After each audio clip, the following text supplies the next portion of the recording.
ဆိုင်ကယ်ဘက်မှန်လေးဟာကဘာကြီးခုဆက်နေလို့ပြောတဲ့အခါဒီကောင်ကြီးနေပြီလို့ထင်ကြမလားခမည်းမြစ်တာတက်ဝင်နေတဲ့အမျိုးသမီးလေးနဲ့ဆိုင်ကယ်တူစီရတဲ့တနေ့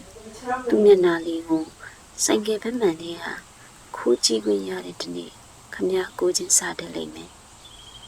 ဆရာဆိုင်ကယ်လေးရဲ့စကားကိုငှားတော့ရရင်တော်ရုံလောကဒဏ်ကိုပြရေးပြီးရင်ဆိုင်မယ်ဒီထက်ပိုတဲ့လောကဒဏ်ကိုကြာတရားတစ်ပါးနဲ့ရင်ဆိုင်မယ်အဆိုးဆုံးလောကဒဏ်နဲ့ကြုံရရင်လေမင်းသားအနာမရှိရင်ပြီးတော့ပဲလေဆိုပြီးစိတ်ဖြေတယ်အလိုလောဘမကြီးတော့ပါဘူးဒီဘဝတော့မင်းအနာမှာနေချင်တယ်ဒီခန္ဓာကိုယ်မင်းလက်ပေါ်မှာနေချင်တယ်မင်းကိုချစ်တယ်မင်းကိုပဲချစ်မယ်မင်းကိုပဲဆက်ချစ်အောင်မယ်ဒီဘဝအတွက်လုံလောက်ပြီးမို့နောက်ဘဝမှာမင်းရှိတဲ့ဘုံနဲ့ကွက်တိကြအောင်ကုသိုလ်တွေချိန်ဆလုပ်မယ်